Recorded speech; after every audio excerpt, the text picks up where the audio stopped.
Tenho 79 anos e só agora, nessa idade, aprendi a parar de esperar que alguém venha me salvar. Não digo isso com amargura. Digo com o tipo de paz que a gente só encontra depois de ter errado muito, perdido bastante e finalmente entendido o que de fato sustenta uma vida. Porque durante décadas eu acreditei que minha segurança estava nas mãos das pessoas que eu amava, na minha família, nos meus filhos. E essa crença, por mais bonita que parecesse, era uma ilusão perigosa. Quando meu marido Antônio faleceu há uns 6 anos, eu fiquei completamente perdida. Não era só a saudade, que essa dói, mas a gente aprende a carregar. Era outra coisa, era me dar conta de que eu havia construído 42 anos de vida em cima de alguém. Cada decisão passava por ele, cada preocupação ia parar no ouvido dele, e de repente, sem aviso, o ouvido sumiu. E eu fiquei olhando para as paredes de uma casa que de repente parecia muito grande demais.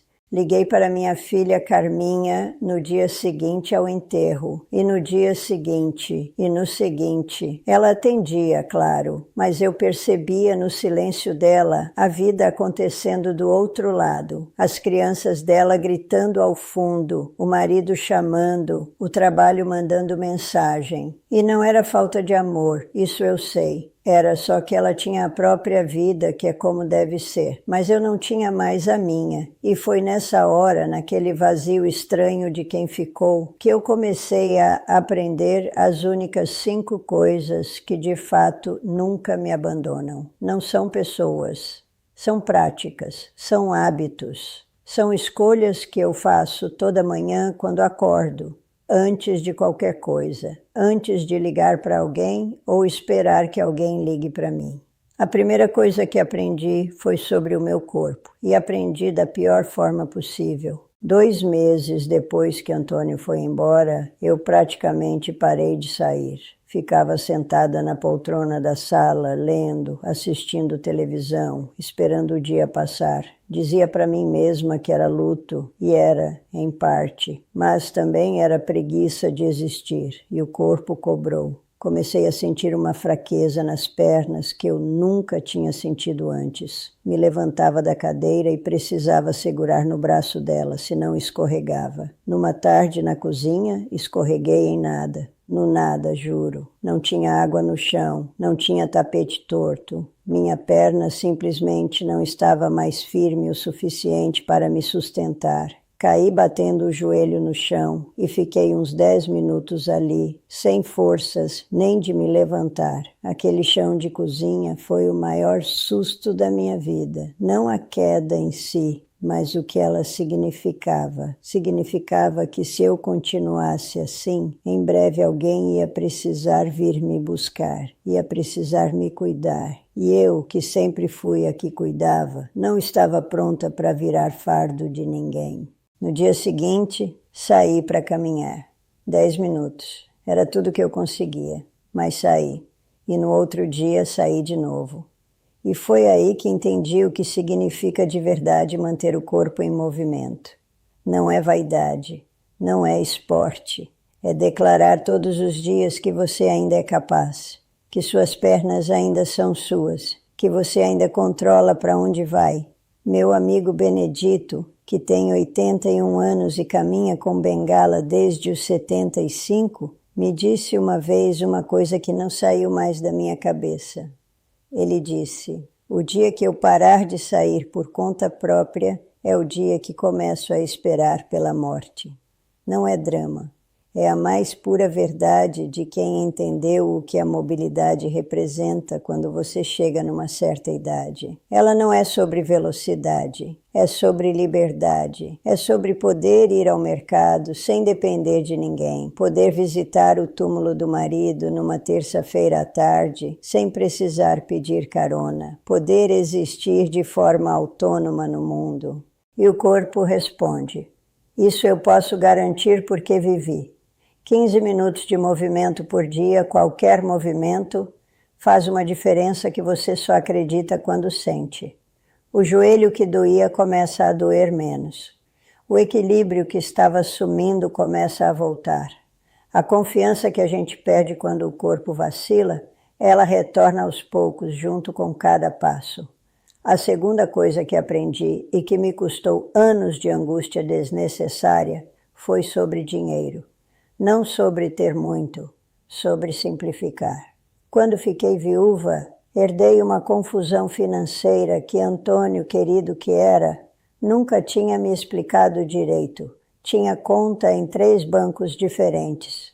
Tinha um plano de previdência que ninguém sabia ao certo quanto rendia. Tinha 2 cartões de crédito com faturas que chegavam em datas diferentes.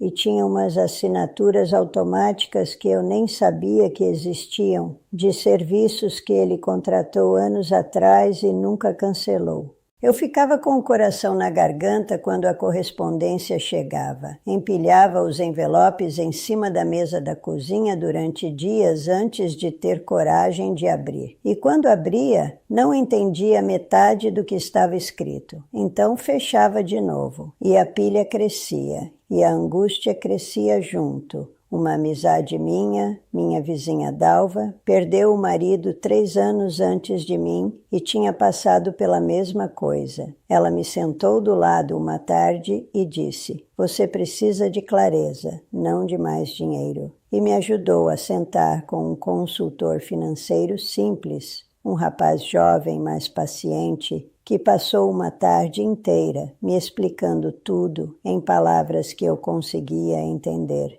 Saí daquela reunião com um plano que cabia numa folha de papel, uma conta principal, um cartão só, os serviços que eu usava de verdade, os que eu não usava, cancelados, uma reserva pequena, mas visível para emergências, simples assim.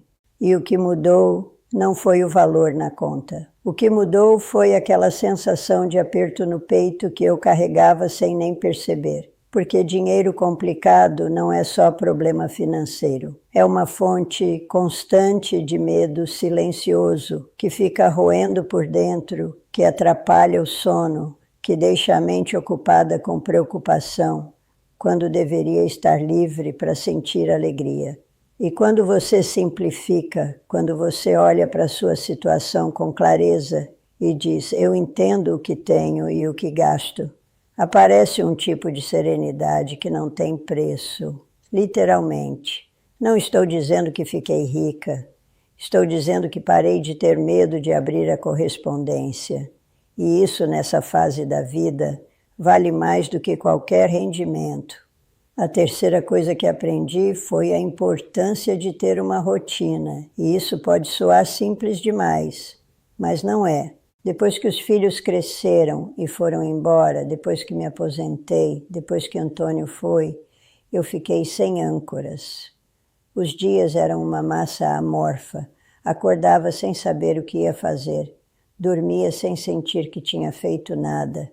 E aquela sensação de deriva, de estar à tona sem rumo, é mais perigosa do que parece. Ela abre espaço para uma tristeza mansa que vai chegando sem fazer barulho. Foi minha médica quem me deu o empurrão. Ela não prescreveu remédio. Ela me prescreveu horário. Me disse: "Levante todo dia no mesmo horário, coma no mesmo horário, faça uma coisa só para você, todo dia, no mesmo horário." E eu ouvi aquilo como quem ouve receita de bolo. Pareceu simples demais para fazer diferença, mas fiz. Comecei pequeno. Toda manhã, antes de qualquer coisa, tomo um copo grande de água. Faço 10 minutos de alongamento sentada na beira da cama. Tomo meu remédio de pressão. Depois, o café. Esses 4 passos toda manhã, sem falta.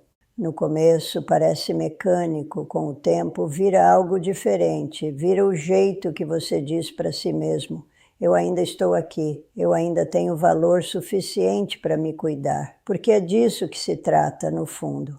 Não é sobre saúde, é sobre identidade, é sobre acordar todo dia e reconhecer a si mesmo. Meu vizinho Geraldo, que tem 83 anos e trabalhou a vida inteira como mecânico, tem uma rotina tão firme que dá inveja. Ele me disse uma vez: Quando eu sigo minha rotina, eu sei quem eu sou. Quando eu deixo, fico perdido. E é exatamente isso. A rotina não é prisão, é chão. É o que impede você de flutuar sem direção num dia que poderia ser de qualquer coisa. Depois da rotina, o que me salvou foi algo que eu nunca pensei que precisaria aprender: lidar com o que sinto. Eu cresci numa geração onde sentimento era coisa para guardar. Minha mãe chorava no banheiro, com a água correndo para ninguém ouvir. Meu pai nunca disse que estava com medo de nada na vida. E eu aprendi assim, engolia, seguia, fingia que estava bem até que ficasse. Quando minha irmã mais velha, Nelinha, faleceu, eu não chorei no velório. Fiquei de pé, firme, ajudando todo mundo, servindo café, abraçando os sobrinhos. Só chegou em mim 3 semanas depois, numa manhã qualquer, quando encontrei um bilhete dela dentro de um livro que eu tinha pego emprestado há anos e nunca devolvido. Um bilhetinho sem importância com a letra dela, lembrando de uma receita de bolo que ela ia me passar. E aí desmoronei, ali sozinha na sala, com aquele papel na mão. O que aprendi com aquele momento não foi que chorar é fraqueza. Aprendi que segurar demais cansa mais do que deixar passar. Aprendi que o sentimento que você não nomeia fica circulando por dentro sem endereço, batendo nas paredes, criando aquela tensão sorda que você não consegue explicar. Quando você para, respira e diz para si mesmo em silêncio: eu estou com saudade agora, estou sentindo falta dela agora. Acontece algo estranho, mas bom. O sentimento para de ser uma onda que te derruba e vira uma onda que você deixa passar. Você não vira a dor. A dor passa por você. Isso é o que chamo de força emocional. Não é não sentir. É sentir sem se perder. É ser o porto, não o barco. E essa habilidade de se manter de pé enquanto o coração dói, ela não vem do nada. Ela se constrói com prática, com paciência, com a decisão de não fugir de si mesmo quando as coisas ficam difíceis. Minha amiga Irene, que perdeu o filho mais novo num acidente há uns 10 anos, me ensinou algo que nunca esqueci. Ela acendeu uma vela toda noite durante um ano inteiro depois da morte do menino. Me disse que algumas noites sentava só para chorar. Outras lembrava de uma piada boba que ele contava e ria sozinha. Mas todo dia ela se sentava com aquela chama e com o que estava sentindo, sem tentar apressar nem empurrar para debaixo do tapete. E foi assim que ela atravessou, não pulando a dor, atravessando ela. É diferente de resignação, é diferente de desistir. É a coragem de dizer: isso dói e eu consigo aguentar. E é uma coragem que se pratica aos poucos, que vai crescendo cada vez que você não foge de uma emoção difícil. E por último, a coisa mais silenciosa e mais poderosa de todas: saber quem você é quando ninguém está olhando. Durante a maior parte da minha vida, eu sabia quem eu era pelo que fazia.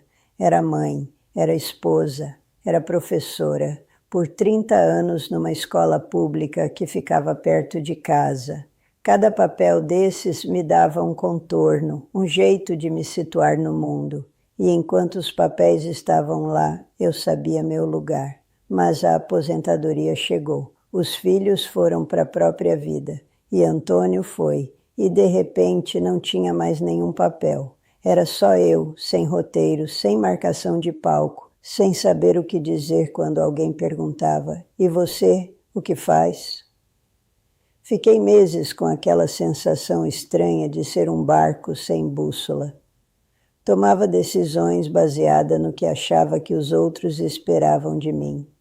Visitava as pessoas porque sentia que devia visitar, não porque queria. Concordava com coisas que não concordava porque era mais fácil do que ter opinião. E fui ficando cada vez mais leve em tudo, menos substancial, como se estivesse evaporando aos poucos. Foi uma tarde, num caderninho velho que achei numa gaveta, que eu decidi escrever.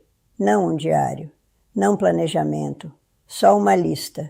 O que eu acredito, não o que minha mãe me ensinou que devia acreditar, não o que a igreja dizia, não o que Antônio pensava, o que eu, depois de 70 e tantos anos de vida, acho que é verdade e importante. Escrevi que acredito que é sempre possível pedir desculpa, mesmo tarde. Escrevi que acredito que comida partilhada tem um gosto diferente de comida comida sozinha. Escrevi que acredito que nunca se deve deixar de aprender uma coisa nova só porque a cabeça está envelhecendo. E escrevi que acredito que a gentileza simples de todo dia, é a forma mais poderosa de deixar marca no mundo. Só isso. 4 frases, mas eram minhas, completamente minhas. E quando você tem isso, quando você sabe o que guia suas escolhas, algo muda. Você para de precisar tanto da aprovação dos outros. Para de se perder quando alguém te critica ou te decepciona.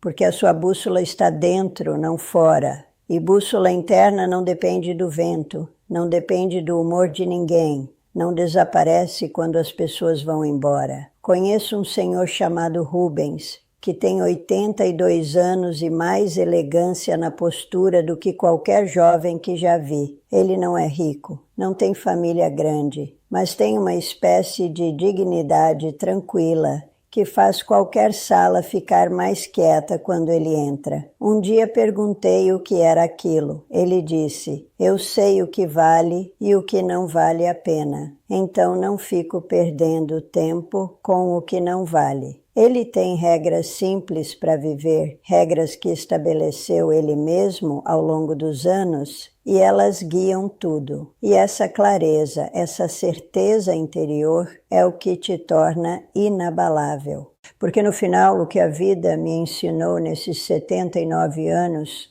é que as pessoas que amamos, mesmo as melhores, mesmo as mais dedicadas, vão ter os próprios problemas, as próprias crises, as próprias ausências, não porque não nos amam, porque são humanos.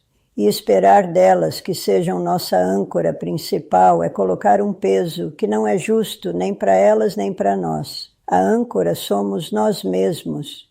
É o corpo que a gente cuida todo dia. É a mente que a gente não deixa se afogar em confusão desnecessária. É a rotina que nos diz de manhã que ainda somos alguém. É o coração que aprendeu a sentir sem se destruir. E é o conjunto de valores que carregamos dentro, que não precisa de aprovação, que não muda quando o mundo muda. Minha Carminha me ligou semana passada para saber como eu estava. Falamos quase 1 hora e quando desliguei, fiquei sentada um momento em silêncio e percebi que estava bem. Não porque ela ligou, estava bem antes dela ligar. E isso, depois de tudo que vivi, é a coisa mais bonita que posso dizer.